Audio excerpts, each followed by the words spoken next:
Bueno, la plática la tengo pensada en dos momentos. La primera es establecer qué es las publicaciones digitales, porque de repente obviamos el término y decimos, sí, sí sé que es una publicación digital, pero más vale regresar a las bases y dejarlo más clarito. Es la única parte donde va a haber letritas y cosas ahí, y ya después es pura plática. ¿Sí? La segunda es plática tal cual, experiencias, y habrá, si es necesario, exposición de ejemplos o cosas así, si necesitamos. ¿Sí? Entonces, para empezar, esto del libro o las publicaciones, porque luego nos centramos nada más en cosas del libro, pero yo creo que hoy debemos de platicar algo más amplio, o sea, hablar sobre publicaciones, porque las publicaciones no se centran solamente en el libro. Estamos hablando de revistas, boletines, periódicos, muchas cosas más, ¿sí? Entonces creo que ya debemos de pasar el término del libro. Creo que eso ya es un término del siglo pasado. Hoy hablamos de publicaciones. Y las publicaciones digitales tienen que responder a las necesidades de comunicación que tenemos hoy en día. Hoy en día tenemos tantos medios con el cual hacernos de información, que los medios impresos, por decirle tentativamente ahorita de alguna manera, tienen que entrar, ¿no? Entonces, lo primero que tenemos que establecer en esto de las publicaciones, o en el libro si queremos, es que siempre ha sido dependiente de la tecnología. Siempre, o sea, desde sus inicios la tecnología le marca la forma del libro. Pero el concepto como tal, por de ahí lo de inmanencia, el concepto como tal no ha sido transformado. O sea, la esencia de lo que es el libro, la comunicación a través de un escrito y que se puede reproducir por los ojos de muchos lectores, es el mismo. ¿Sí? Seguimos en el mismo. Que a lo largo del tiempo se ha venido transformando por las tecnologías, pues gracias a Dios que ha sucedido eso. O sea, si no, seguiríamos en los papiros, seguiríamos en los velums, en los pergaminos, y ya está muy antiguo, ¿no? O sea, por ejemplo, cuando Gutenberg inventa la imprenta, ya existían las placas, que era un problemón, porque se tenía que hacer toda la placa completa, y entonces Gutenberg nos inventa los tipos móviles, bueno, nos facilita. Eso nos hace un cambio, eso nos rompe el concepto del libro, es como que el primer gran rompimiento que hay. Más adelante tenemos que el linotipo también nos lo vuelve a romper, porque ya no es tener que estar seleccionando tipo por tipo manualmente, ponerlo en la rama, caja alta, caja baja y todo ese rollo.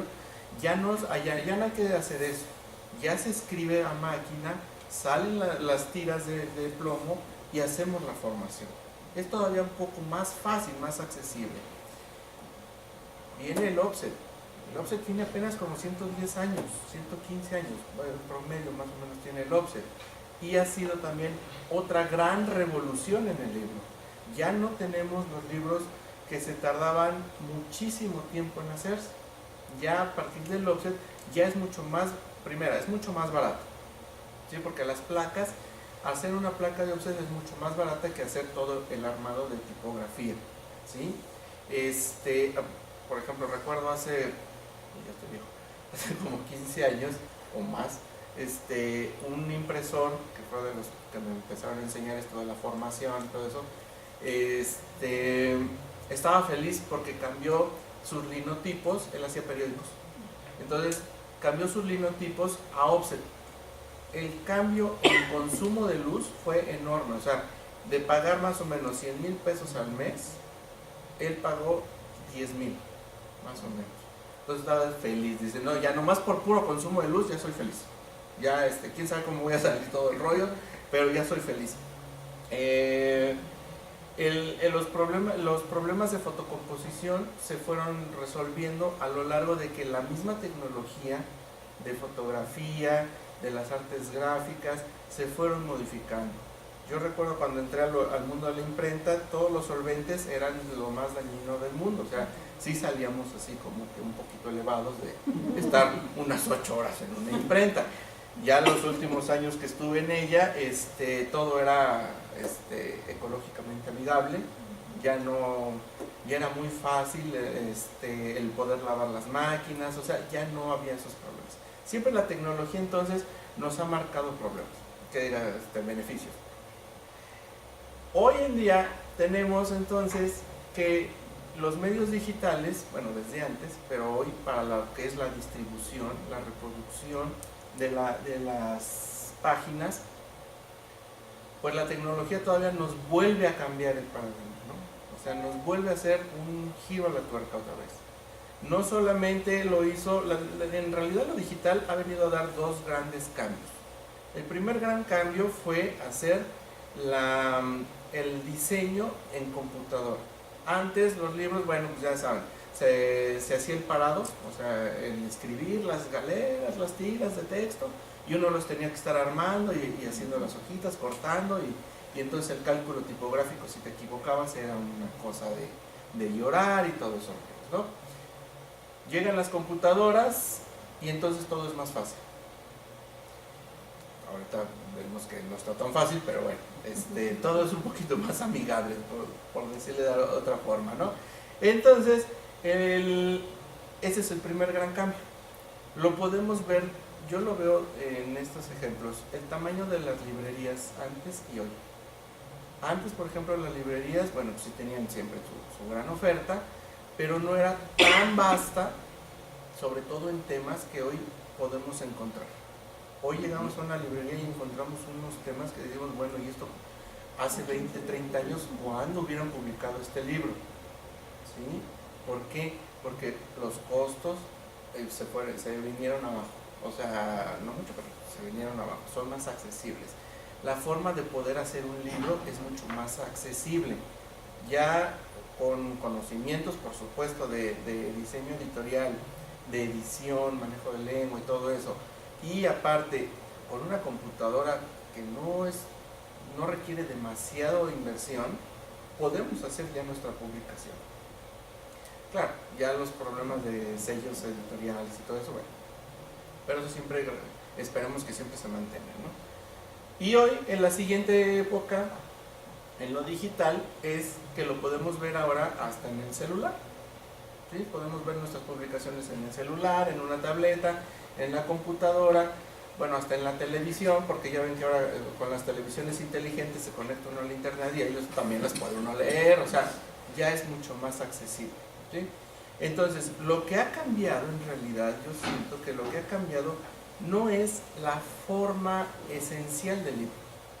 O sea, la esencia del libro se mantiene, o sea, y va a ser muy difícil. O sea, Eco lo dice en su ensayo, ¿no? O sea, nadie acabará con los libros. Pues sí, porque el concepto libro, el concepto transmitir una información a través de una literatura, ese no se puede, o sea, es como reinventar la rueda. O sea, ya que le haces más al concepto de la rueda, ya es muy complejo, ¿no? Lo mismo sucede con el libro, pero lo que sí está cambiando, y es donde tenemos que estar muy atentos, es a la parte de los soportes. Anteriormente, ¿cuántos tipos de papel teníamos para hacer un libro? Nada más nos centrábamos en bond y en papel biblia y a lo mejor un pizza por ahí, ¿no? Porque era una edición más económica.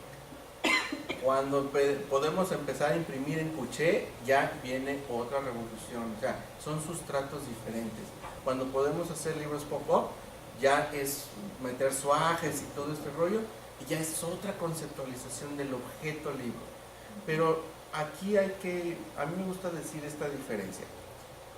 La tecnología entonces nos cambia los libros y entonces debemos entender qué es lo que nos gusta de los libros. El objeto, o sea, el cúmulo de papel engomado, cosido, engrapado, como quieran la encuadernación, o el concepto que es la transmisión de información a través de un ejercicio intelectual que es la lectura, ¿no? Porque hagamos lo que hagamos, o sea, estén en digital o no, bueno, ahorita me voy a contradecir de esto, tenemos que leerlo. Me contradizco de una vez porque en los sistemas Android ya el aparatito también nos lee.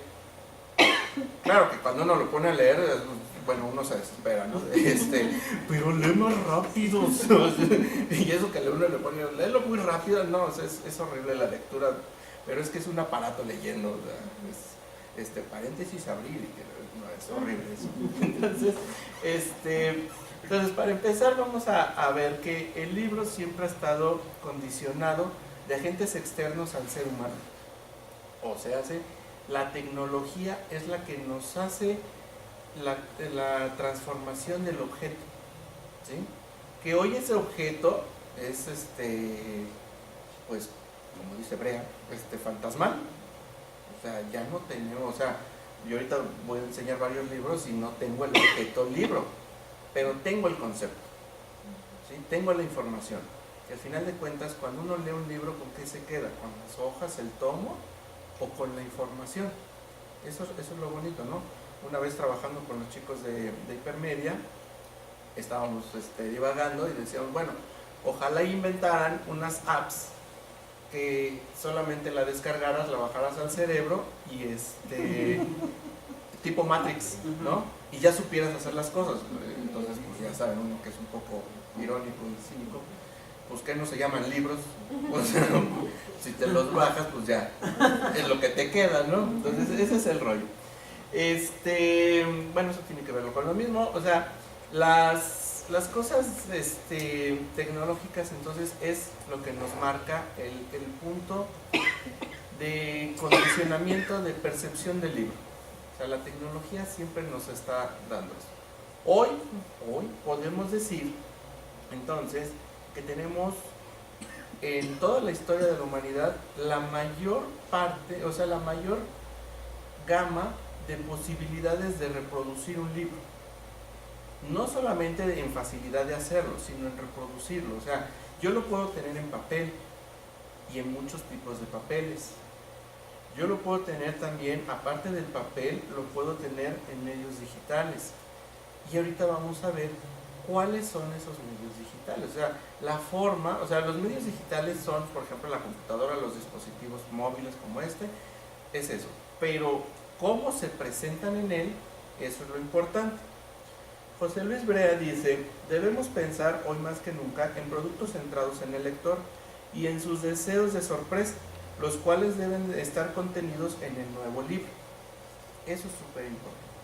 O sea, la responsabilidad de estas comunicaciones ya no recae exclusivamente de la producción de la cultura, ¿sí? O sea, el escritor, el editor, en menor medida pero también importante, el diseñador, ya no son los únicos, ya no es el cónclave, ¿sí? que determina qué es lo que se va a leer y cómo se va a leer, sino hoy es el usuario, el lector, el público, como quieran decir, es quien va determinando qué se va a leer, cómo se va a leer también, ¿sí? Entonces, por eso ahora este tipo de publicaciones debe de ser adaptable. Ese es un concepto que a muchos les hace así,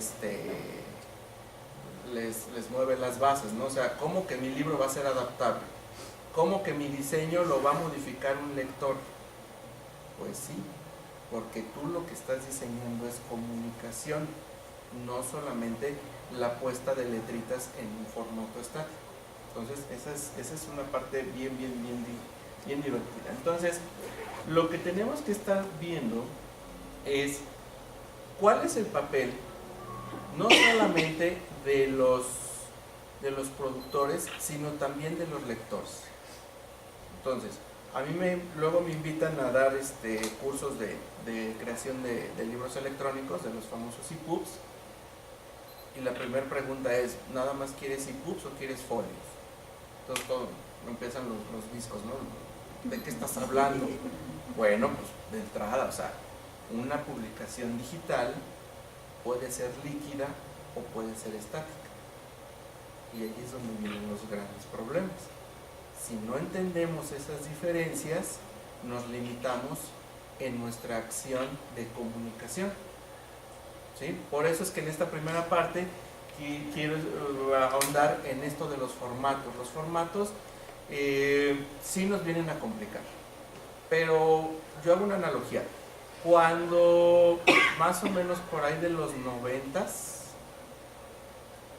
sí, a principios de los 90, en realidad, si lo vemos en los libros gringos va a decir que a principios de los 80s, pero en México, como todo es más lento, y sobre todo en aquellos tiempos, a principios de los 90s fue cuando la preprensa se empezó a encargar ya no a las imprentas, a los expertos de preprensa, sino a los diseñadores.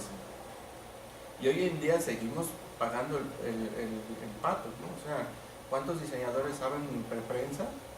Y por eso les salen los impresos como les salen. Eso es también un punto que hay que tener muy en cuenta cuando encargamos una publicación digital. ¿Cuántos saben hacer una publicación digital? Pues tiene que ver con el rollo de cuáles son tus bases teóricas, no solamente de moverle botoncitos, sino también qué sabes del oficio de hacer libros. Es todo un oficio y hay que entenderlo como tal. Y si uno lo trabaja de esa manera, entiende que solamente el libro se está cambiando, se está mudando de soporte. Y más que mudar es como tener una casa extra, porque hay publicaciones en las que tenemos impresos, digitales estáticos y digitales dinámicos o líquidos. Entonces, con esas maravillas, pues podemos tener muchas cosas. Y es esta parte, ¿no? Podemos tener un solo contenido, pero ese contenido puede irse a muchos lados. Eso al principio nos puede dar susto. O sea, es que mi publicación yo la quiero a fuerzas que salga en el iPad, ¿no? Es clásica. Sí, pero ¿cómo quieres que aparezca? ¿Cuál es tu factor de sorpresa? ¿No? Diría Brea. ¿Cuál es tu factor de sorpresa? ¿Qué es lo que vas a aportarle de espectáculo a la lectura? Suena así, pero bueno, es una sensación diferente, pues. O sea, hoy es muy complicado a los muchachos llegar y entregar solamente un cúmulo de papel y obligarlos a leer. Pero si esa misma información se los muestras en algo más accesible que tienen siempre casi en ósmosis pegadotes, pues es mucho más familiar, ¿sí? Entonces, esa parte nos hace estas preguntas. ¿Cuál formato voy a usar? ¿Sí? Y el formato no es tan difícil, simplemente es estar definiendo qué es lo que voy a hacer. Si yo lo que quiero es una lectura estática, yo defino esto como lecturas estáticas, aquellas publicaciones en donde todo lo que hizo el diseñador no se mueve. Es como una fotografía. O sea, hago mi diseño, esquemo mi página y eso ya no se mueve, bueno, ni a patadas, ¿sí? Entonces, es como un facsimilar, ¿no? ¿Cómo podemos conservar hoy en día un libro del siglo XVIII? Pues hacemos facsimilares, ¿sí? Hay que sacar miles de permisos para poderle tomar fotos y todo ese rollo. Hay que ver si el libro nos aguanta todavía los flashes o lo hacemos con luz natural. Hoy, gracias a Dios, la fotografía digital nos hace todavía más fácil hacer facsimilares y lo podemos hacer. Y ese facsimilar se puede pasar a una publicación digital, por supuesto, son imágenes y hacemos un recorrido, ¿no? El contenido no se transforma y los formatos, ya así muy técnico, sería una cosa que se conoce como CBR y el famoso PDF. Creo que todo el mundo ya más o menos conoce el PDF, ¿no? Que es un archivo portable en donde las fuentes están incrustadas, no nos complica la vida y podemos ver lo que se diseñó tal cual se diseñó. El CBR, aunque no lo crean, es todavía más fácil. Es lo más fácil del universo. Es simplemente un archivo comprimido, un archivo zip, ZIP, con una extensión CBR nada más. Y eso nos permite tener maravillas como, casi quizá.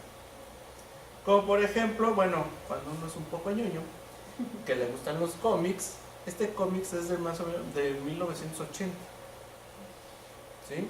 Y entonces, ¿cómo lo podemos tener hoy en día en formatos digitales? Pues simplemente alguien que no tenía vida se puso a escanearlo y lo puso aquí.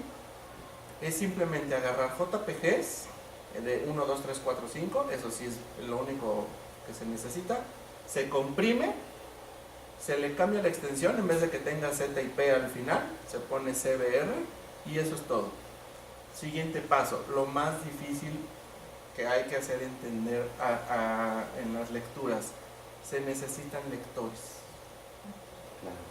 Para todo formato, y ese es un término de computación básico, ¿sí? Todo lector necesita todo archivo, perdón, todo formato necesita un intérprete, ¿sí? Y el intérprete es el puente de una bola de ceros y unos y el lector, bueno, el lector humano. Entonces, ese puente nosotros le vamos a llamar lectores. En este caso yo tengo la aplicación que se llama Bookman, hay muchas más, pues me gusta, porque me permite hacer navegaciones, ¿no? Entonces yo puedo navegar sin problemas y leerme mi cómic antes de dormir. Muy feliz, ¿no? O sea, y tiene maravillas de que puede uno haciendo su gran librería y todo eso. Entonces, ¿esto qué diferencia tiene contra un famosísimo PDF? Por ejemplo, lo que estamos viendo ahorita en la presentación es un PDF, ¿no? Pero si queremos, podemos ver un PDF tradicional, está medio pesadito, pero ahorita entra, en donde también vamos a observar que las páginas son estáticas, ¿sí? Por el tipo de aplicación no me permite la doble plana, pero si yo necesito leer, pues hago lo mismo, navegar. Grandes desventajas. Si en el iPad es un poquito complicado, que es una pantalla grande comparada con esta, pues pónganse a leer un PDF aquí. No, es una lata, si lo han hecho ya saben a lo que me refiero. Hay que estar así moviéndole todo, ¿no? Y es como leer como los niños que van los párvulos, ¿no? Con el dedito, pero el dedito se está moviendo toda la pantalla. No, pues ahí los hayan. Cuando nada más conocemos este tipo de lecturas, pues sí, empezamos a conocer a los detractores de este tipo de publicaciones. O sea, es que es horrible leer un libro en una cosa digital. Pues sí, nada más lees PDFs, pues hasta yo diría lo mismo y cosas peores, ¿sí? Estas lecturas estáticas, yo las catalogo de repente, soy medio agresivo en eso, sí. Las catalogo que son un poquito más visuales, tienen una función más visual, ¿sí? Tienen una función de atraer a la gente al único punto que quiere ser atraída, como el caso del cómic. Yo puedo hojear solamente el cómic, ¿sí? Y si realmente me cacha los gráficos, me voy a acercar a leer los diálogos, ¿sí? En el caso del librito es solamente un libro de técnicas de Photoshop. Si me cacha, si me gusta lo que estoy viendo, me acerco. Esa es una cosa bien divertida de la lectura estática, que requiere por fuerza una atracción visual. Pero si yo pongo, por ejemplo, aquí un libro, a ver, nomás por molestarlos, pongo un libro bueno, voy a cambiarme de colecciones, a ver, estudios visuales de el buen amigo Brea. Pues si nada más veo un libro de Brea que es fabuloso, pero pues nada más veo eso, pues está en chino, ¿no? O sea, me tengo que estar acercando y entonces, bueno, en la pantalla esa sí se ve bien, pero créanme, leer eso aquí es una lata, ¿no? Son los detalles, ¿sí? Solamente que me llame mucho la atención, que el interés sea mayor que lo que el escritor nos haya puesto, es la única opción que nos, bueno, no la única, pero sí es una condicionante muy fuerte, ¿sí? Entonces, esas son las lecturas estáticas. Entonces, son dos formatos, los dos están realmente súper accesibles, todo el mundo hemos hecho un PDF en alguna ocasión, aunque sea de Word, Dios guarde la hora de hacer eso, pero ok, lo hacen de Word o CBRs, ¿no? O sea, hay formas de hacerlo. Y tenemos lo que es lectura adaptable, bueno, cuando hice esto era lectura adaptable o diseño líquido, ¿sí? Donde el contenido, aquí lo más importante de esto es, el contenido se adapta a la pantalla. Las pantallas, ¿de qué tamaño son? Si ponemos ahorita, podemos ir aquí a bueno, si tenemos aquí Best Buy, bueno, una tienda de computación que tengamos, y vemos la oferta de tabletas, por ejemplo, vamos a ver que las pantallas son de diversos tamaños y diversas proporciones, ¿sí? Unas son un poquito más largas, un poquito más anchas. Lo mismo sucede con los teléfonos celulares inteligentes, unos un poquito más largos, otros no. O sea, entonces, el contenido se va a acomodar, se va a ajustar al tamaño del dispositivo en el que lo estemos viendo, ¿sí? A eso yo por eso le pongo lectura adaptable o también el diseño líquido. Y le llamo líquido porque es como el agua. El agua, cuando nosotros lo ponemos en un balde octogonal, pues va a tener una forma octogonal desde arriba, ¿no? Pero si lo ponemos en un circular, pues va a tener una forma de circulito. O sea, se va a adaptar al contenedor. Lo mismo sucede con estas lecturas. Estas lecturas se van a adaptar al dispositivo en el que lo estemos viendo, ¿sí? Y aquí es donde entran los famosísimos EPUBs y los MOBIs, ¿sale? Los EPUBs, en realidad es lo mismo. Cuando uno hace los libros digitales, uno en realidad diseña el EPUB. Y hacer el MOBI, que es para los Kindle, que de repente hay personas que dicen, ay, pero ¿quién tiene un Kindle? Bueno, créanme, hay muchos investigadores que cargan su Kindle, pero no lo sueltan, porque cuando uno empieza a leer en Kindle, de verdad, se enamora de ese aparato malvado, ¿sí? Los iPad, el gran problema, bueno, al menos yo lo que he escuchado de los investigadores, de los lectores, es que como es tan brillante, cansa muy rápido la vista. Y el Kindle no, el Kindle es mate. Entonces uno lee bien bonito, ¿sí? Pero en realidad es el mismo archivo. Simplemente le cambiamos el código postal, por decirlo de alguna manera. Pero el traductor es el que nos apoya. Entonces aquí, por ejemplo, no está acá. Ya me sale, perdón. Podemos ver un librito bueno, esto no es libro, es revista. En formato adaptable, ¿sí? Entonces esto es tan adaptable que, por ejemplo, si yo giro esto ya me cambió la pantalla, ¿no? O sea, yo puedo verlo de esta manera, o lo puedo ver en doble plana, como yo quiera. El diseño cambió. Bueno, si nos ponemos así muy básicos en definir qué es diseño, pues sí cambia. ¿Por qué? Porque no es lo mismo tener dos columnas a tener una columna. Sí, o sea. Pero si nos ponemos un poquito más densos en la cuestión de qué es el diseño y cuál fue la labor del diseñador al arreglar este texto, no ha cambiado en nada. ¿Por qué no ha cambiado? Porque los niveles de información se mantienen. La organización del contenido es la misma. Y esa es la parte en donde el diseñador hoy en día, en este tipo de publicaciones, sí, ya sé que se va a arreglar, pero luego uno lo voltea y dice, no, ya no soy tan feo. Ya lo puede ir trabajando, ¿sí? Entonces, aquí es donde empiezan más, ahora que está tan en moda esto de cambiarle nombres a las carreras,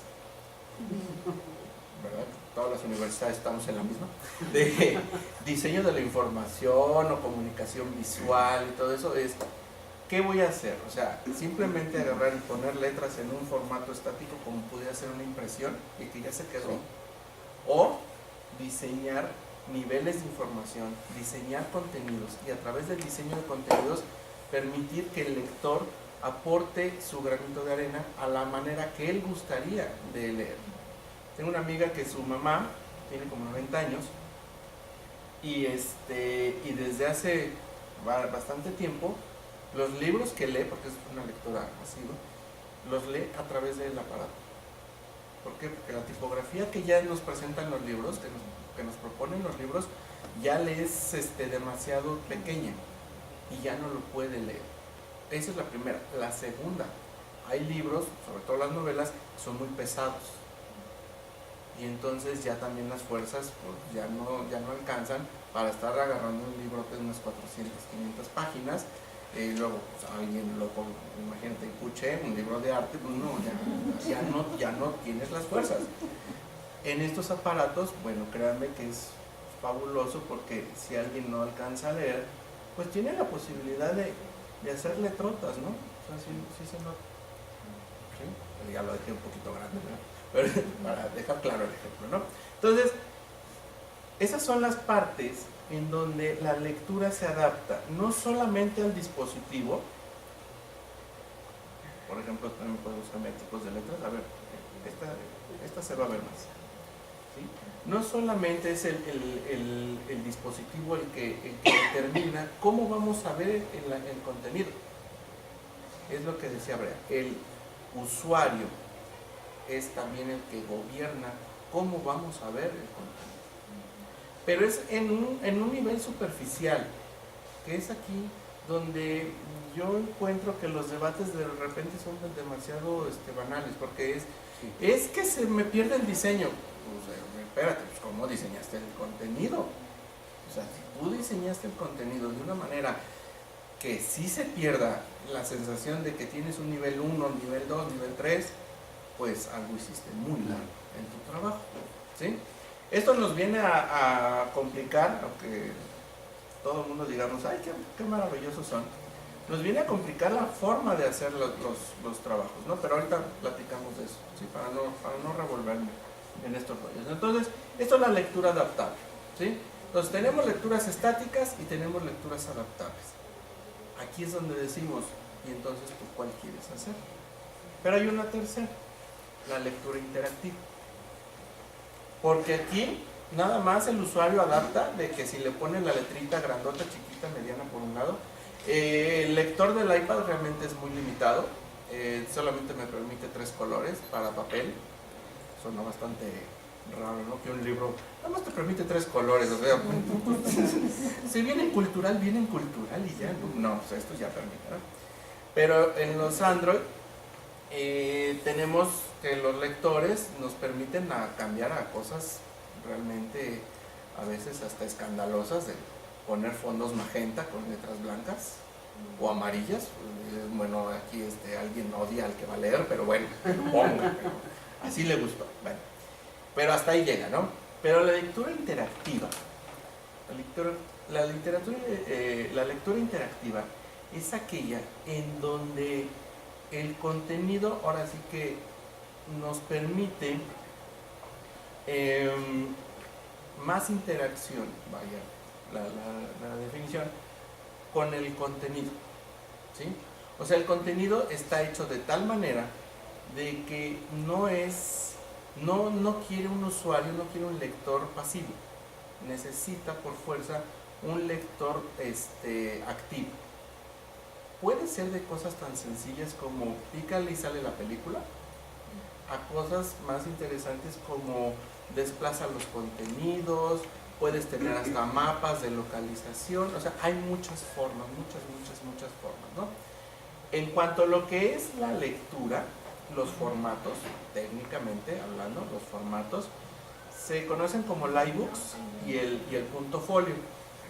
En el bajo mundo de editorial, en realidad los puntos folios son los que se hacen, ¿no? O sea, por ejemplo, hoy en día ya el InDesign, que es donde más se hacen las publicaciones, el InDesign CC, que es la última versión, ya no les da 3 opciones, que antes eran nada más documento, librería y libro, ¿no?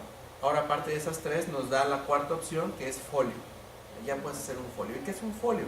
Es una aplicación, es la preaplicación más bien, ¿sí?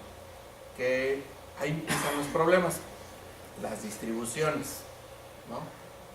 La distribución de todo esto es el gran problema. No, el hacerlo es nada más talacha. yo les platico a mis muchachos allá en la universidad, mira, si tú sabes hacer un archivo de InDesign correctamente, o sea, sin basuritas de doble centers, tabuladores y eso, no. Todo con estilos, todo bien organizado.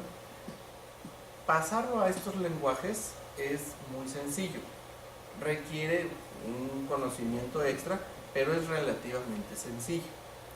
Meter interactividad, bueno, sí requiere también pues elementos del lenguaje de video, del lenguaje de audio, pero también es relativamente sencillo. El gran problema es y cómo lo distribuyo, pero ahorita llegamos. Antes de eso, quiero enseñarles unas publicaciones que serían más o menos las interactivas, ¿no? Este libro realmente es así como que el gran hit, en donde no hay mucha interactividad, hasta eso este libro no tiene mucha interactividad, pero nos divierte bastante, realmente, bueno, este libro es un caso de esto de los transmedia, déjenme bajo, porque aparte es divertidísimo. Este libro malvado nos cacha y hasta que no lo acabamos, pues, ay, ya, y nomás lo iba a ver cositas, ¿no? Es tan divertido que, por ejemplo, ahí como no me está detectando actividad, me está diciendo muévele, ¿no? Entonces, este es completamente para niños y sí me marca que tengo que estar jugando con él, ¿sí? Y así tiene varias páginas, ¿no? Por ejemplo, aquí se va a la casita, o sea, tiene varias cosas. Necesita un usuario que esté trabajando con el libro, ¿sí? Les decía, este libro es bastante transmediano, porque comenzó como una animación. Por cierto, la animación fue premiada con un Oscar, después se hizo la aplicación y después se hizo el impreso. El impreso es fabuloso. Lo único que está horrible del impreso es que le pusieron un sellote. Ganador del Oscar. Pero bueno, es horrible. Bueno, me ofendió que le pusieran eso, pero bueno, es hermoso el libro. ¿Un proceso inverso entonces? Sí, este es un proceso inverso. Este libro es un proceso inverso. Regularmente es al revés. Hoy, sobre todo hoy, ¿no? Que tenemos los cómics, o sea, del cómic se hizo la película y luego de la película se hacen los videojuegos, la serie, la aplicación y todo eso. Este fue al revés completamente, ¿no? Es un caso de estudio bastante divertido el de esta publicación. Y como pueden ver, bueno, pues tiene su cosita de estarle moviendo, tiene ahí hasta para hacer cancioncitas y todo ese rollo, ¿no? Estos ya son libros interactivos en donde el diseño es estático, si se fijan, o sea, el diseño es estático, pero lo que requiere, a ver si alguien no me dice alguna grosería en los mensajes, sí, busca luego. La interactividad, si no hace el usuario las cosas que ya están marcadas, no va a permitir avanzar. Una publicación interactiva, sí, pero que está muy determinada de tienes que hacer esta acción. Es también limitante, ¿sí? Hay otro tipo de publicaciones en las que el usuario realmente puede hacer lo que quiera. Esta es una metáfora muy buena para lo que estamos practicando, porque aquí uno puede escribir las cosas y el aire se las lleva. Bueno, ahorita no tiene sonido, pero aquí está pasando el huracán. Y el huracán está, bueno, ¿cómo se llama? No era huracán, ¿cómo se llama? Tornado, gracias. Entonces se llevan las letras, ¿no? O sea, fue tan fuerte que hasta las letras de los libros se llevan.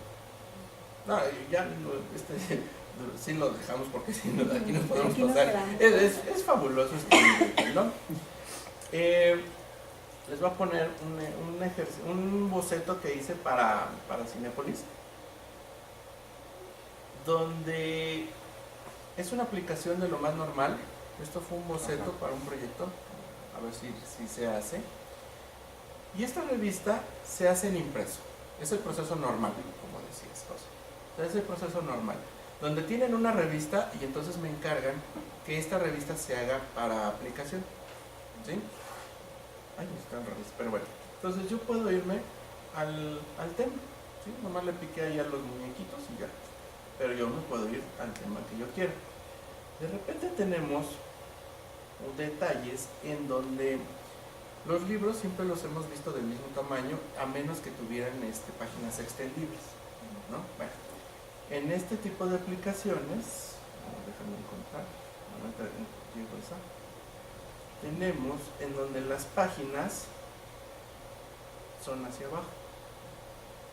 Algo que tienen este tipo de aplicaciones es que lo que vemos de manera horizontal son los temas y de manera vertical son la profundidad del tema.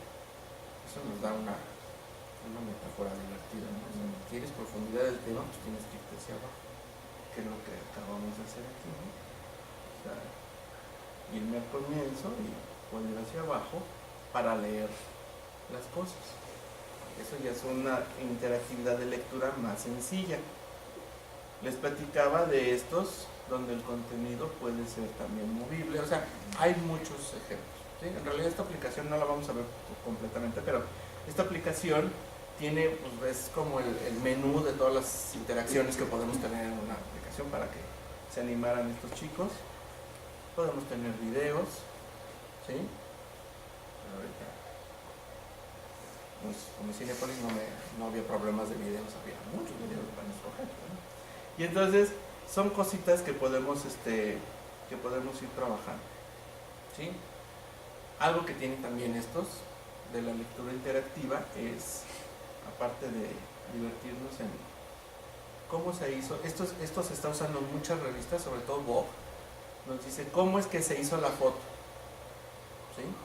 Esta parte de usar la foto como medio de yo soy el artista y todo esto, entonces es súper fabuloso ver el backstage de la gran foto, ¿no?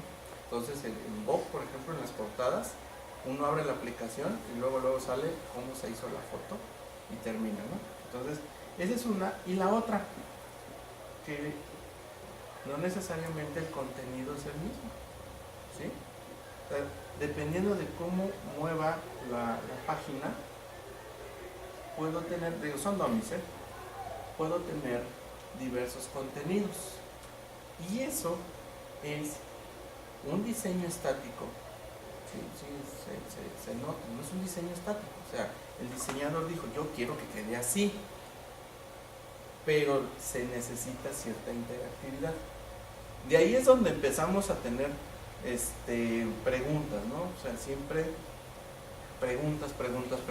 Esta es la parte técnica, pero las preguntas que uno se empieza a hacer es, ¿cómo le indicas a un usuario novato que tiene que girar el iPad para que salgan más cosas?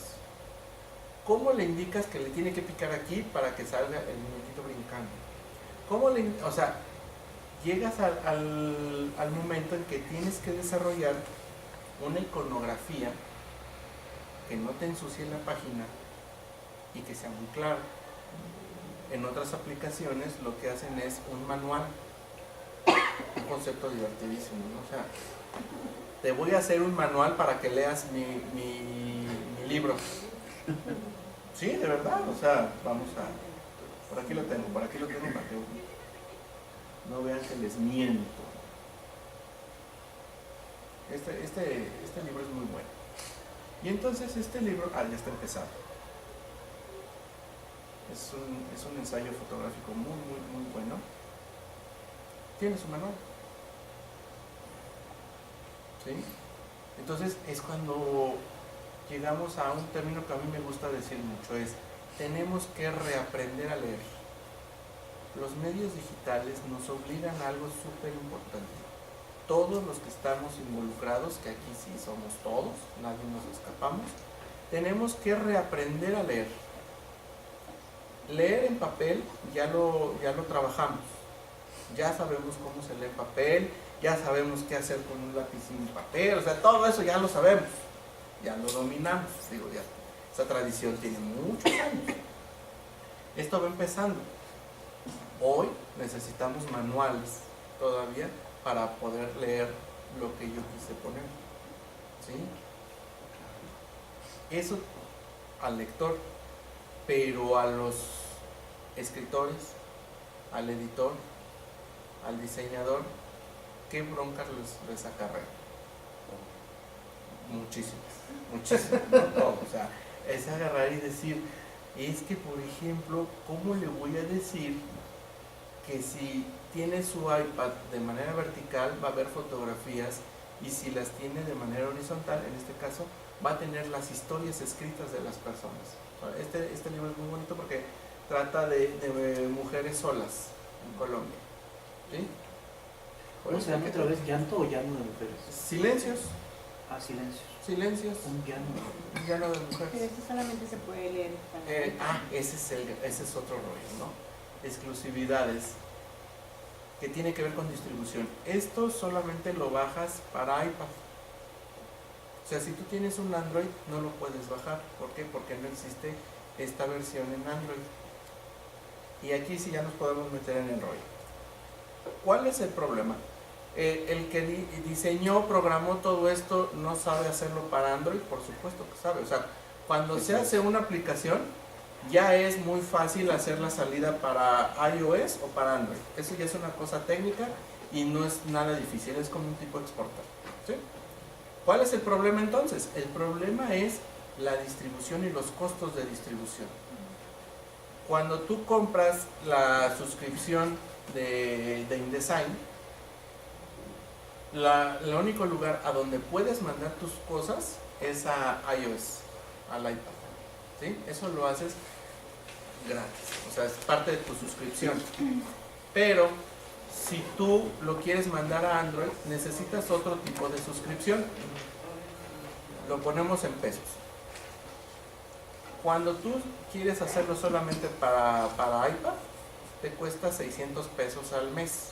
Es una suscripción como tener televisión por cable, ¿sí? 600 pesos y tienes derecho a estar subiendo tus cosas.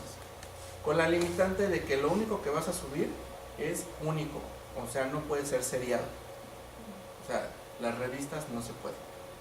Tienen que ser libros, o sea, no seriados, ¿sí? Pero si tú quieres mandarlo al Play Store de Google, de Android, tienes que pagar 75,000 pesos al año. Sí, o sea, ¿pero por qué? Porque es el otro nivel de suscripción. Entonces, esto nos viene a decir, a ver, a mí cuando me vendieron las cosas, es más, por aquí dice, bueno, más adelante dice, la publicación digital es que es muy fácil porque va a ser gratis. Pues lo haces en internet, ¿no? O sea, nomás lo subes y ya. Sí. ¿Cómo crees? Primer problema, si tú quieres hacer cosas interactivas, o sea, que sean aplicaciones, tienes que pagar eso. Bueno, y eso nada más Adobe, porque aparte tienes que pagar como programador en lo que es Apple y en lo que es Google. También lo tienes que pagar, esos son extras. Entonces, eso es el rollo de hay que pagar para esas situaciones. Ya si pagas los 75, que dice, ahorita de repente uno dice, ay mamá, 75,000 pesos al año para subir una revista. Te podemos preguntar, a ver, ¿cuánto te cuesta la impresión de digamos, una revista bimestral? Una revista bimestral de unas 28 páginas más forros, debe de andar costando unos 20-25 mil pesos. Sí, a lo mejor por terminados o algo te va a costar eso, ¿sí? Tamaño carta más o menos. ¿Cuánto te sale al año? Si sacaste 6. 150. Entonces ahí dices, no mira, ya redujimos, o sea, casi a la mitad. En vez de imprimir y luego la otra. Cuando tú lo haces en impreso, te entregan tus 1000 revistas, pero lo tienes que mandar a los demás iberos, por ejemplo. ¿Cuánto te cuesta la paquetería? ¿Sí? Si no tienes un sistema de paquetería interno, tienes que pagarle a alguien, ¿no? Entonces ahí ya se vienen los costos. Te lo comento porque, por ejemplo, en unas de las revistas que yo hago son latinoamericanas. Entonces dicen, no, es que el rollo de enviar, por ejemplo, hasta Argentina es carísimo. Y nada más mandamos unas 10, 20 revistas. ¿No? Entonces, eso es carísimo. O sea, la impresión es barata comparada con la distribución. Ahí es cuando tú empiezas a entender por qué se dice que la distribución es el gran problema de los impresos, ¿sí?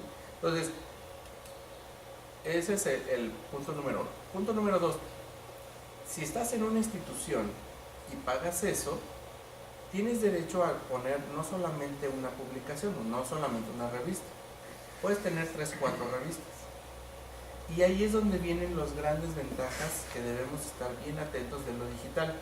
Lo digital en realidad es incluyente.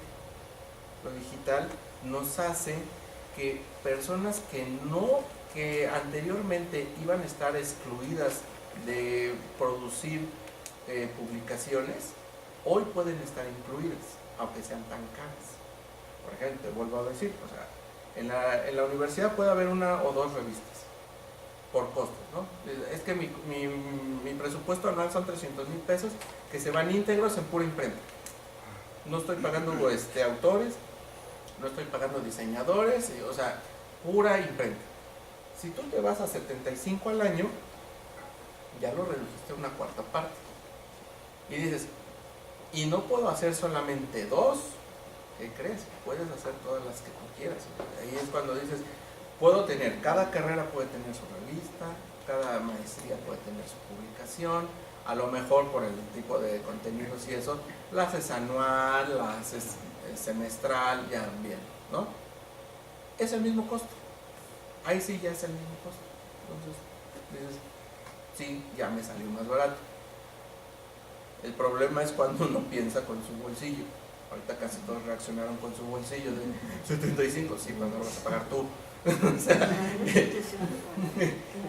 por eso es que esas suscripciones se consideran institucionales. La primera, la de 600 pesos, sí se consideran personales. Por eso es que solamente te permite publicar una sola, publicaciones no seriadas, pues, o sea, un libro, otro libro, o sea, que no tengan relación uno con otro, o sea, que no haya tomo 1, tomo 2, tomo 3, ¿sí? Pero sí puedes hacer todos los libros que tú quieras, eso sí. La cosa es saber de dónde sacas todos los contenidos, pero bueno, ese es el gran problema, ¿no? Entonces, básicamente, sí me quise detener, creo que ya me extendí bastante con esto, pero sí lo considero importante el decir cómo son las publicaciones, ¿sí? No es lo mismo decir publicaciones digitales y englobarlas así, sin antes de decidir cómo es la experiencia que le voy a dar al lector. Hoy en día, más que pensar en si el tema es pertinente, si está bien escrito y todo eso, por supuesto que hay que pensarlo. También hay que pensar una cosa bien importante, que es de los detalles importantes que nos da lo digital. ¿Cuál es la experiencia que le vas a dar al usuario? Esas son de las cosas que empiezan a aumentar la responsabilidad de los productores editoriales. Ya no es todo el megatrabajo que es hacer un libro, una revista, sino todavía debe de pensar en experiencias, ¿sí? En otro tipo de lenguajes. O sea, hoy en día, si tú quieres hacer cosas interactivas, tienes que pensar en lenguaje cinematográfico. O sea, el libro que estábamos viendo es lenguaje cinematográfico. Si no lo lees así, vas a hacer quién sabe qué cosa. Y en guión de cómic también, ¿no? En guiones de cómic, o sea, tienes que leer todos esos lenguajes. Por eso, si de por sí hacer una producción editorial siempre ha sido interdisciplinar, hoy todavía se extiende más, ¿sí? Uno de los, estos ya están viejitos, pero uno de los detalles que siempre los pesimistas, ¿no? Apocalípticos dirían, se va a acabar el libro. No, al contrario, hoy en día vemos que hay más libros que nunca. Hoy se producen más libros que antes. No solamente por la facilidad y los costos, sino porque es más cercano.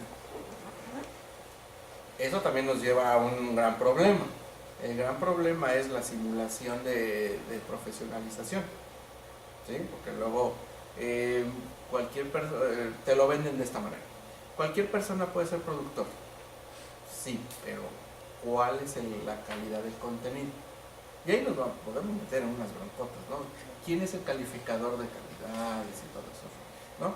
Pero bueno, no nos vamos a meter en esas broncotas porque sí es un tema muy, muy denso y no vengo preparado para eso. Entonces, pero sí es bien importante el rollo de definir entonces los tipos de publicaciones, ¿sí? Esta es como una partecita más sencillita de lo que ya vimos. Este sí está más aplicado a lo que vamos a platicar ahorita. Es el libro digital, el famoso EPUB, ¿sí? Electronic Publication, ¿vale? Es un formato abierto. Esto es algo de lo que hay que tener muy claro. Cuando nosotros vamos a decir, yo quiero hacer una publicación, una de las cosas más importantes que hay que ver es el dinero, lamentablemente. Entonces, como ahorita cuando les dije, son 75,000 pesos al año, bueno, si no los voy a tener, la institución no los va a tener y está en chino que los tenga, bueno, me olvido de las aplicaciones. Lamentablemente digo, bueno, ya no las hago, ¿sale? Está bien, ya no hago esa parte. Pero ¿qué sí puedo hacer? Puedo hacer formatos abiertos, códigos abiertos. El EPUB es un código abierto que también permite interactividad.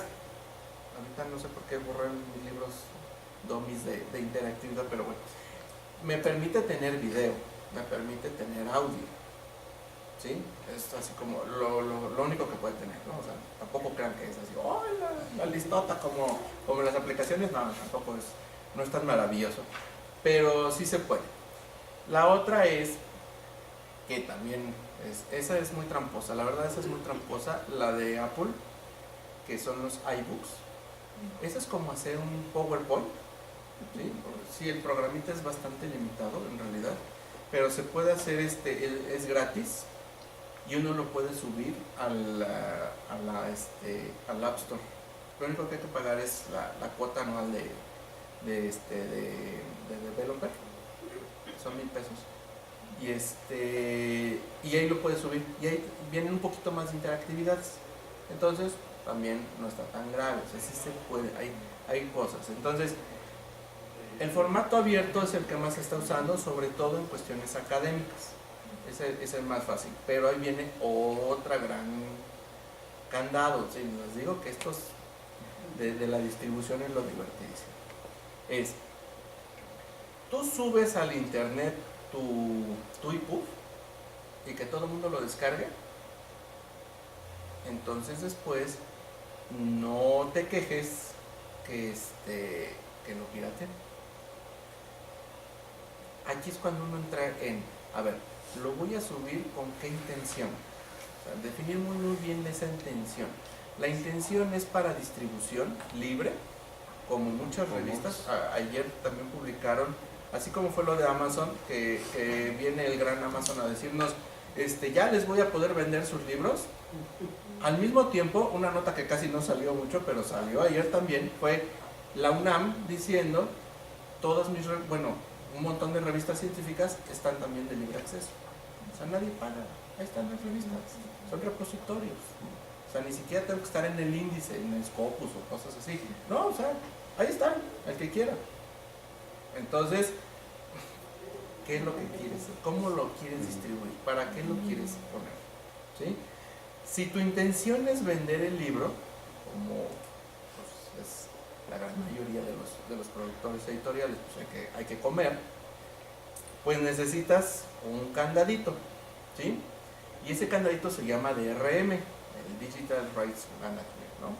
O sea, la administración de los derechos digitales, ¿sí? El DRM, famosísimo. Y el DRM solamente lo hacen empresas certificadas.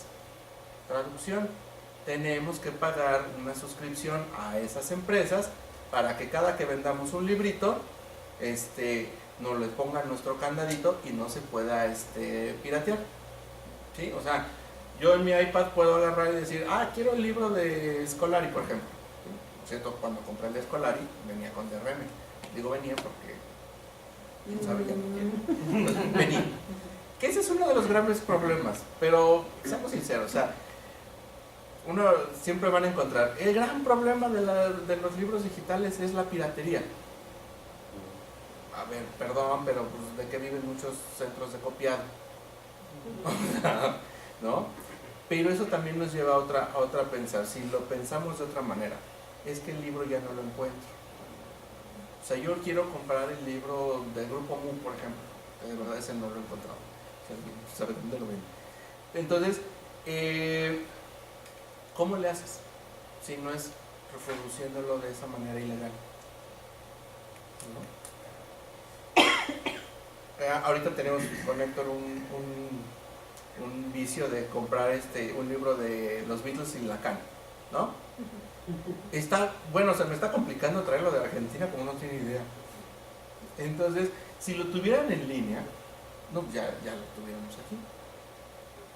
Entonces, los libros digitales también permiten eso. O sea, por eso les decía, son incluyentes.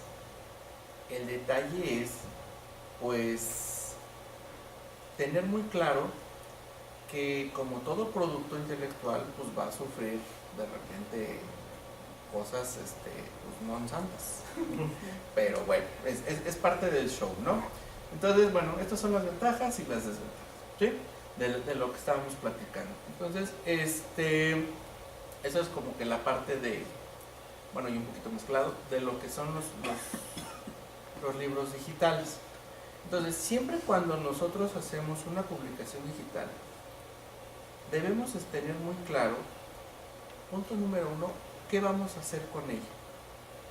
¿Cómo va a ser nuestra distribución?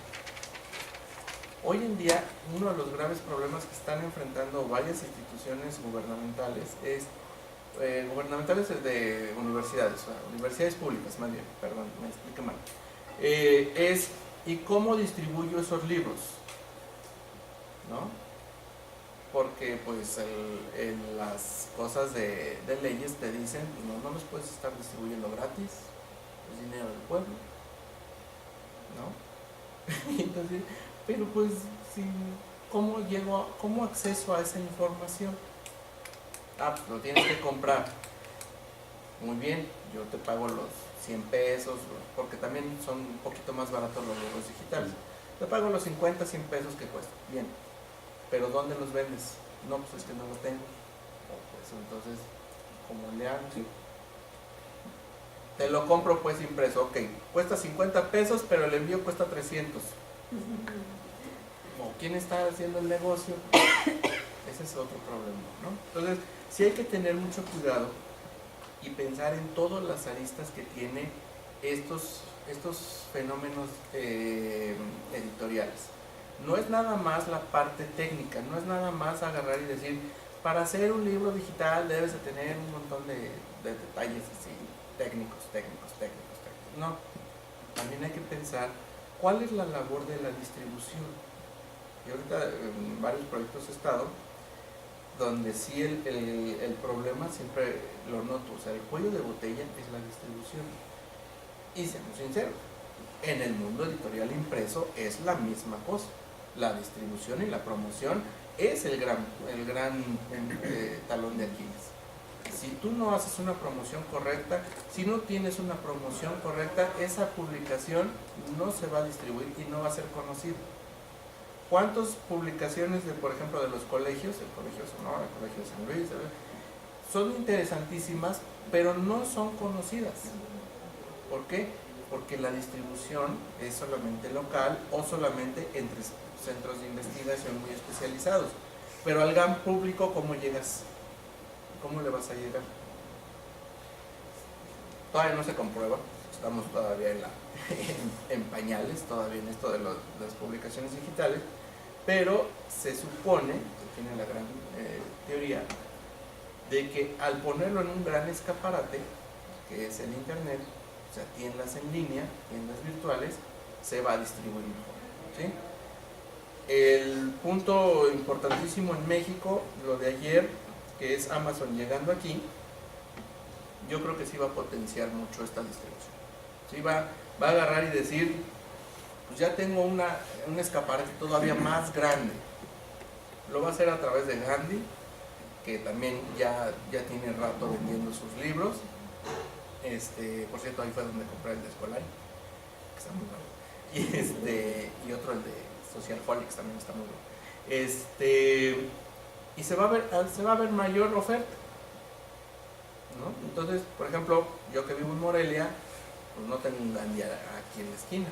O sea, no puedo ir aquí a que es Plaza Mayor y comprármelo. O sea, tengo que venir desde Morelia hasta acá. O cuando voy al DF, voy a las Gandhis. Pero ya con eso, bueno, pues creo que el vicio se incrementará de estar comprando libros y por supuesto leyéndolos.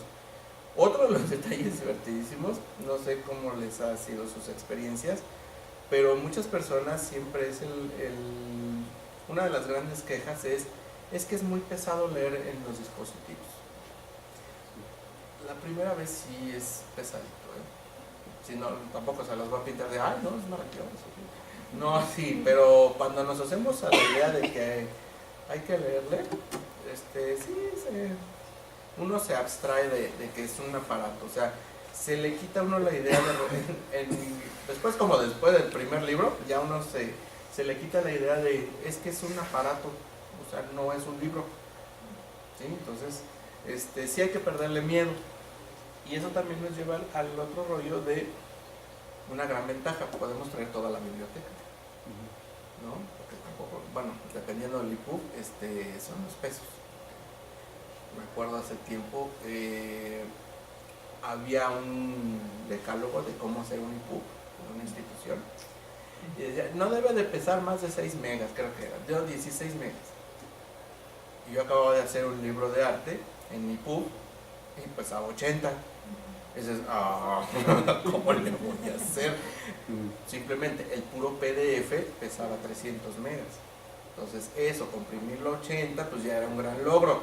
Pero que me dijeran que 16, dicen, no, espérate. Entonces, investigando, alguien por ahí, ya saben, los gringos están más locos que una cabra, entonces agarraban y decían, no hombre, tú puedes hacerlos hasta de 1 giga y no pasa nada. Y ahí está una negocio, ¿no? Entonces, a ver, ¿qué pasa si pongo muchas fotos, las monto y va a pesar? Y no, de verdad no pasa nada. Si es lento, sí, o sea, no crean que es así, agarrar la hoja y hacer esto, no, o sea, sí es lentito, pero de que se puede. Entonces, eso también tiene que ver con lo que hemos estado platicando, esta parte de las experiencias. O sea, si tú le vas a dar, a tus lectores, ¿cómo se llama? La onda de que sea una publicación lenta o que sea dinámica. Entonces ahí entran ya muchos procesos técnicos, que aquí es algo bien divertido, al menos en cuestión de diseño.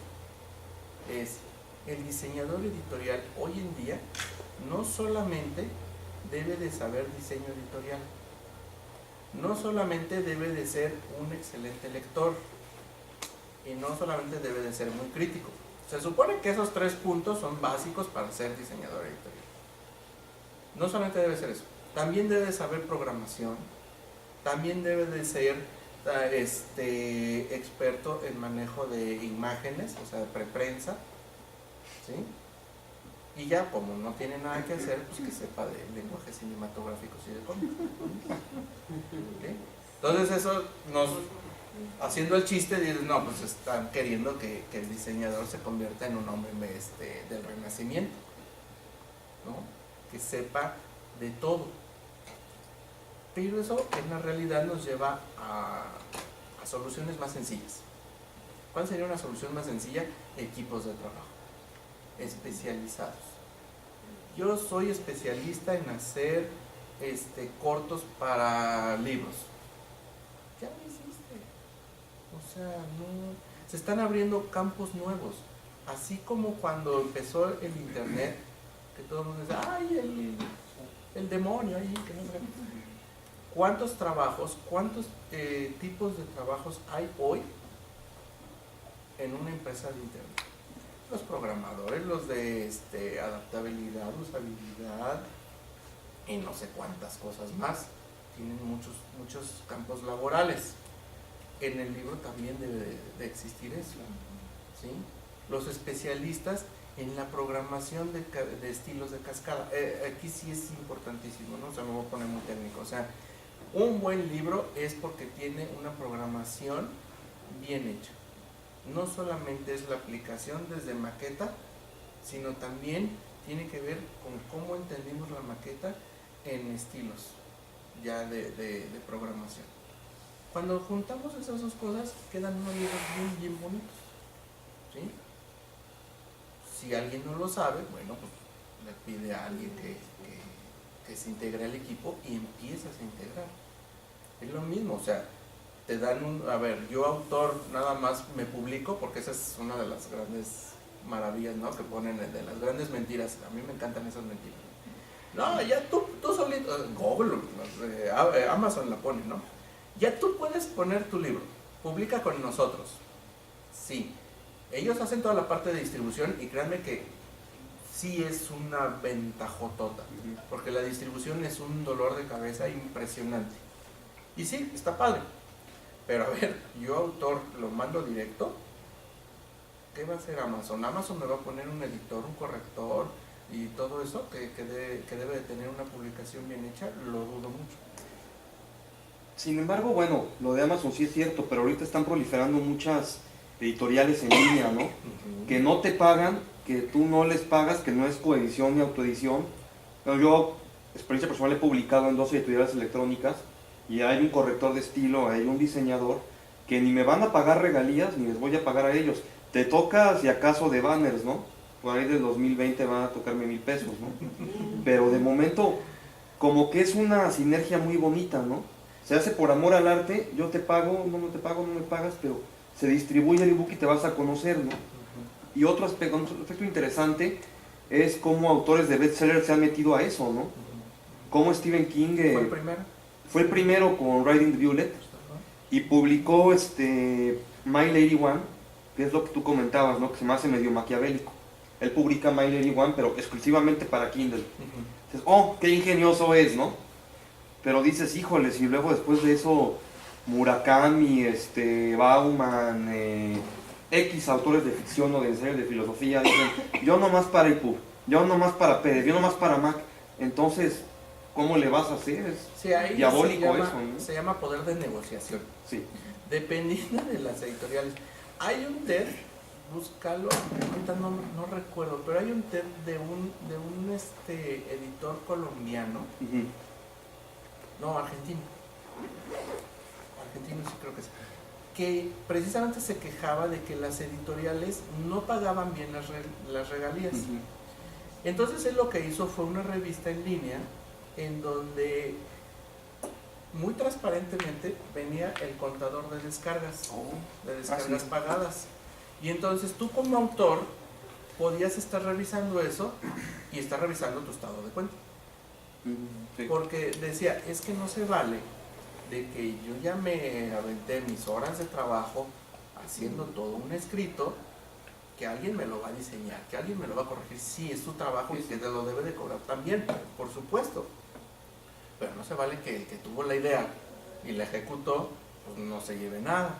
Eso tampoco creo que es válido. Entonces, sí creo que es el poder de negociación. Este chavo, te digo, tiene esa transparencia, que es a través de lo que es el internet y bajándolo. Pero los esquemas que están usando es el que te platicaba hace rato. Están utilizando por fuerza los DRM.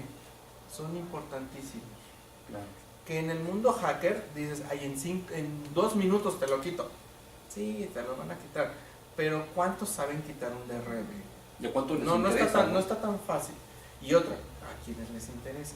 Entonces, sí es importante que las editoriales, porque sí también, como es tan incluyente esto, están, surgiendo editoriales, pero por todos lados. Que luego también eso es bastante cuestionable. Hacer un editorial es nada más porque tengo muchas personas conocidas que escriben. No, tiene que haber con un proceso más fuerte, ¿no? O sea, verdaderos editores, o sea, verdaderos críticos hacia la obra y cómo es el control del flujo editorial, ¿sí? O sea, es un proceso más complejo a decir, yo te lo publico, o sea, te lo diseño, veo si tienes una falta de ortografía, lo subo. No, es más complejo, ¿no? Pero sí, como es un trabajo más profesional, sí se debe de. Yo sí estoy de que se tiene que pagar porque pues es un trabajo. Hace poco fue en la Feria del Libro Independiente en el Rosario Castellanos, Fondo de Cultura Económica en el DF, y hablaban de eso, ¿no? Se reunieron varios editoriales independientes y el acuerdo al que llegamos es que pues, básicamente lo que tú dices, ¿no? Cambia el formato, pero debe ser el mismo seguimiento, la misma disciplina de corregir, lo vuelvo a corregir, te lo vuelvo a mandar, lo diseñas, te gustó el sello, se lo mando al autor, si no le gustó, si tiene quejas, que lo diga, dónde se va a distribuir, es lo mismo, pero lo adaptas a la computadora. Sí, exactamente lo que te decía, por eso el título de la inmanencia. Sí. Básicamente, lo único que estamos haciendo es trasladar todos los conocimientos editoriales a un nuevo soporte. No hay nada nuevo. Y eso nos lleva a una pregunta más interesante. ¿Un libro digital es nada más lo que conocemos hoy en día? ¿O cuáles son las fronteras que nos ofrece? Que le esperan. ¿Sí? Porque hoy en día, yo que me dedico a hacer libros de los dos mundos, los impresos y los digitales, hoy en día estoy haciendo traducciones casi tal cual de lo que es el impreso al digital. Pero empieza uno también con ese gusanito de, ¿y nada más hasta aquí llega? O sea, el impreso digital nada más llega hasta reproducir lo que se hizo en impreso. ¿O qué otras cosas debería de tener? A lo mejor por conveniencia sí seguirle llamando libro, pero el objeto yo creo que debe ser transformado. Entiendo que tu parte del discurso ya terminó. Ya. Entonces, sí, ¿no? Sí, porque para abrir cancha abierta ya, se avienta el balón. Entonces tenemos como 20 minutos para respetar el tiempo de la 1 de la tarde para platicar. Que ya con Bernardo empezó un diálogo interesante, una es sobre el futuro del libro en sí, y todas estas circunstancias, pero el fenómeno va hacia otras cosas, ¿no? Porque es más amplio. Claro. Y el tema que decía hace rato Ernesto del cine, el lenguaje del cine, que esto ya está hablando de no solo de en sí mismo la remediación, dirían algunas gentes, dentro del fenómeno libro, sino la remediación de los lenguajes y los soportes en general. Y las estructuras narrativas también, ¿no? Todo lo que es pensar. Yo creo que si nos vamos a la parte esencial de un libro, ¿por qué aparece un libro o la tecnología libro? Nos vamos a su, como dice Peter Sloterdijk, a la lógica arcaica posmedial de esto. ¿Cómo empezó todo? Todo empezó generando un pensamiento, ¿no? Entonces, esto es una cuestión cognitiva de pensar, cómo pensar las cosas y hacia dónde vamos. Entonces, por ejemplo, escuchaba ahorita el último diálogo entre ustedes y yo decía, bueno, hay gente que no está apostando al libro, está apostando a otras cosas, a una transformación del objeto. Viene la película del juego de Ender, basado en el libro del juego de Ender. Entonces pareciera que en el juego de Ender, en esta proyección del futuro de la ciencia ficción, hay una serie de modelos que son sumamente interesantes. Uno de ellos es que a lo mejor el libro no necesariamente, y sus desarrollos hologramáticos o demás, no necesariamente sea el futuro del verdadero aprendizaje o de aprendizaje para ciertas cosas, sino está la ruta del videojuego, ¿no? Todo lo que nos lleva para acá. No sé, eso es lo interesante de diálogo. Justo ahorita, maestro Gómez Vargas, se está llevando a cabo el Congreso de Literatura Electrónica, o Twitteratura la llaman en la UNAM. Están José Luis Zárate, mi tocayo Bernardo Fernández, Paco Hagenbeck, muchos autores de ficción, y hablan de que estos medios electrónicos están dando una nueva visión de la narrativa, ¿no? La blognovela, por ejemplo, que tú vas subiendo el capítulo de tu novela en blog, y es una versión de la novela por entregas, el folletín decimonónico. Escribir cuentos en 140 caracteres, que hay unos buenísimos y otros malos, uno de Alberto Chimal que dice, el viajero en el tiempo fue el momento más importante de la historia, el concierto donde besó a su novia por primera vez, pero era su historia. Cosas así, ¿no? Dan muchísimos métodos para narrar, para contar historias, otros géneros. Novela de participación, subes un capítulo y el lector dice, quiero que lees más privada al personaje, menos. O sea, hay infinidad de géneros en cuanto a narrativa. Lo demás no sé. Pero... Ese es un diálogo sí. que hay. Hay otros diálogos con otras áreas de estudio, quizás no las veo en México, quizás con gente como Volpi con Leer la Mente, que es un acercamiento inédito de un escritor sobre las cuestiones cognitivas, las neurociencias y demás, sino por ejemplo incluso libros como el de Panouk, el novelista sentimental y romántico, que habla de cómo las cuestiones cognitivas, ¿por qué aparece un escritor de novelas? Sobre todo la novela, ¿qué función tiene la novela en la estructuración de la modernidad y por tanto de un pensamiento y por tanto de una edificación social y cultural? Es decir, la novela ya estaba desde antes y había otros sistemas discursivos, narrativos en paralelo, pero algo pasó en la modernidad que se tomó a la novela como un factor memético, es decir, una forma de organizar la información para hacer introspecciones, para entender el mundo social e interactuar con él. La novela y los sistemas narrativos de la modernidad funcionaron como ello, pero es un devenir en el cosmos, en el tiempo humano. Es decir, no significa que siempre va a haber, sino que puede derivar a otras cosas, o lo más interesante, puede ser híbridos de esto. Si lo que están diciendo es sí, ¿para dónde va todo lo que son los sistemas narrativos que devienen de la modernidad? ¿Por qué apareció Balzac? ¿Por qué estructuró la comedia humana? ¿Por qué a partir de eso la gente se ha expresado, etcétera, etcétera? ¿Para dónde va? Pero ¿cuáles son los otros híbridos que no hemos tomado, ¿sí? Que están apareciendo o que están por aparecer? Que está la apuesta, por ejemplo, de lo que yo veo en películas como Prometheus, de Ridley Scott, ¿no? Todos los instrumentos que en el futuro están proyectando, que no necesariamente son sistemas narrativos como los que conocemos, sino que están más en la lógica de lo que yo he visto en el diálogo de las ciencias cognitivas y la literatura, y por otro lado todo lo que son la narratología transmedial, ¿no? Como esto que menciona, lo que estaba mencionando Ernesto, de todo lo que se necesita es que necesitamos expertos en una narratología transmedial. Necesitamos saber todo, y no solo para repetirlo, reproducirlo, sino para construir algo.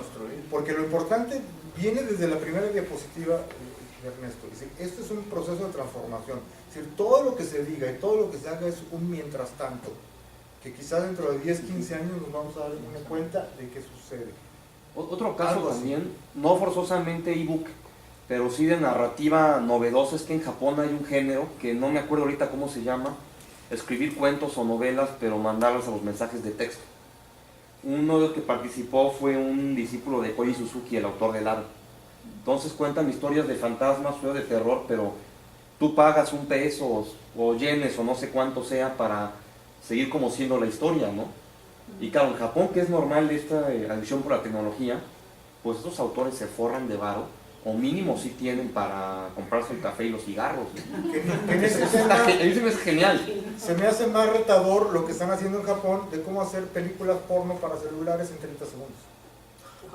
Capacidad de síntesis.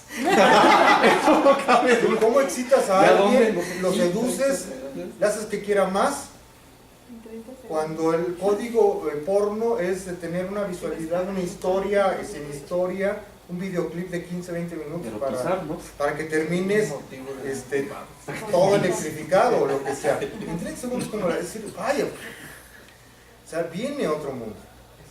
Perdón, precocidad, pero no de madurez. Tenemos 10 minutos.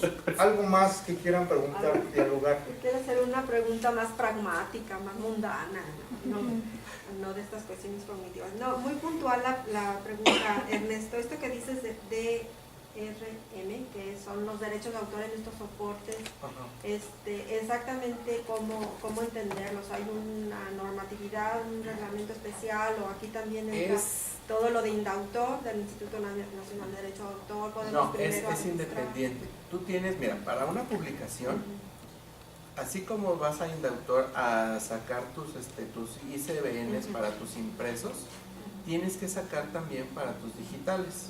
O sea, si tú dices, esta publicación va a estar impresa, PDF y en EPUB, entonces necesitas 3 ISBNs diferentes. Eso opera diferente. Los DRM es un candado digital, o sea, es un codiguito de encriptación para que solamente se pueda leer en el dispositivo que lo compró. ¿Puede corresponder a la licencia Creative Commons? En un momento No, dado, ¿o es no? en realidad contraria al Creative No, pues. Commons. Ah. Creative Commons, aunque tiene muchas variables, su espíritu es compartir. Este lo inhibe. Este lo inhibe. Ahora, ¿cómo lo puedes conseguir? Es de una manera súper sencilla. Es la de bueno, no es tan sencillo. Bueno, con dinero todo es sencillo. La forma de conseguir el DRM y que se aplique en tu librería es hacer un contrato con empresas certificadas, porque esto tiene que ver con una gran base de datos de Adobe. En realidad en el mundo, así como que todo el mundo le tira a Microsoft y todo el mundo le tira a Apple, que son así como, los que están dominando y los malvados. No, el verdadero ogro de la novela se llama Adobe, porque son los que están modificando todo, ¿sí? Y entonces todo debe pasar a través de ellos y hay que pagarles dinero. Pero hace poquito me pidieron ayuda para una apuesta de librería y encontré 2 sitios. Es tan disperso como un sitio te cobraba el primer año $15,000 y el siguiente año ya nomás eran $1,500, ¿sí? Y la otra compañía te cobraba al mes $24 por el mismo servicio. Lo único que haces es, tú pones tu archivo y entonces llega el usuario y dice, yo quiero ese libro. Perfecto, tienes una cuenta Adobe, porque si no tienes cuenta Adobe no puedes bajarlo, la cual es muy fácil de sacar. Entonces dices, sí tengo una cuenta Adobe, ok, te lo doy, pero en el te lo doy, agárrala a esta compañía y le pone el candado. O sea, nada más tú lo puedes leer, eso es ponerle un DRM y ya, es una encriptación, es una manera de evitar que copies ese archivo. O sea, tú lo bajas a tu computadora y no lo puedes distribuir a otras personas si no tienen tu misma clave. Para eso son los DRM, que como decíamos hace ratito, o sea, un hacker así mediano, pues no elimina en un trancazo, pero como bien decías, o sea, ¿para qué lo quito? Pues si lo quito, no lo quito. O sea, yo sí, perdón por lo que voy a decir y está grabado va a estar, pero sí se los quité al escolario porque había que distribuirlos de otras maneras. Fue chilas entonces. Sí, ahí está. Pues te lo pasé. Pero no se podía abrir. Bajar. Ahí, no sé, está Claudia. Claudia, Ismael, se los pasé para que lo abrieran y no podían. Sí. No se Sí, te lo podían. mando por correo y se los mando por correo, es más fácil. Que yo me lo encontré después la mitad del libro y ya lo pasé. pero No, por correo. Sí, está muy bueno el de permanencia. Y el otro también está muy bueno. También. Estaba yo aprendiendo cómo funcionaba eso. Era una didáctica. El de Social Holics también está interesante. Pero sí se recomienda para todas las librerías, sí se tiene que colocar. Pero no tiene nada que ver con el registro internacional. No, es solamente una encriptación, es una protección para que no se copie. Gracias. Pues si no hay nada más. Como dato extra, hay un escritor de ciencia ficción que defiende mucho el Creative Commons, que es Cory Doctorow. Y él tiene una táctica que lo han llegado a odiar las editoriales, porque él ha ganado el Hugo, Nebula, los demás premios de la ciencia ficción. Y él, en cuanto sale su novela, espera que se difunda, que se distribuya un mes, 2 meses, y luego la publica en su sitio web. Pero es un blogspot, o sea, no es un sitio web de la editorial. Entonces, no hay manera de que lo demanden, de que la editorial le reclame por la propiedad intelectual, ¿no? Y él le cambia el nombre de los capítulos, cambia un nombre uno que otro personaje, aunque la trama es la misma, y entonces ya con eso, y él tiene varios documentales y varios textos que él define el Creative Commons, que lo idealiza mucho, ¿no? Pero eso ya es otra cosa. Pero él dice que estamos en la época en que tenemos todo el conocimiento de la humanidad con un clic, y hay, pues, abusivos, o usa palabras más pintorescas, que quieren quedarse con todo el conocimiento y quieren limitarlo. Que ya sería muy debatible, pero que no le falta razón. Que ese es el otro tema que hay que debatir Sí. próximamente, todo lo que es la nueva economía, todo el sistema de control y distribución. Quedan muchas cosas pendientes. Sí, no, en realidad No cabe. este tema da para muchas cosas. Algo que a mí me gusta siempre platicar es bueno, más bien preguntar es, ¿qué se está haciendo en las universidades para dialogar estos temas? O sea, es esta parte de, ok, la parte técnica sí está complejita, pero se puede resolver, pero más allá es, ¿cuál es el futuro del libro? ¿Cuál es el futuro desde muchas perspectivas? Porque algo que a mí me gusta mucho de este tipo de transformación que está teniendo la publicación es que es incluyente. Entonces, hoy sí podemos decirlo desde una perspectiva desde usuario, desde diseñador, por ejemplo, en mi caso, pero los autores también tienen muchísimo, tienen que aportar, los editores tienen que aportar, los encargados de publicaciones tienen que aportar, todos tenemos que aportar algo. Claro. ¿Sí? Entonces, ¿qué se está haciendo? No es nada más así de que, sí, ya estamos publicando libros, no creo que esa parte es así como que el punto final. Creo que tenemos que irnos más densos, ¿no? O sea, sí es, ¿qué se está haciendo en cuanto a la concepción del libro y la transformación del objeto? Que ya dejó de ser objeto. Si te entiendo bien sería, ¿cuál es el sentido de tener un proyecto editorial? Exacto. ¿No? ¿Cuál es el sentido de que se genere y se circule información de algo? Sí, darle un nuevo sentido a estas nuevas formas de comunicación. Pues muchas gracias a todos. Gracias Ernesto. Gracias. Le entrego su comprobante de que vino a dar la plática. Muchas gracias. Gracias Ernesto. Muchas gracias. Un aplauso, por favor.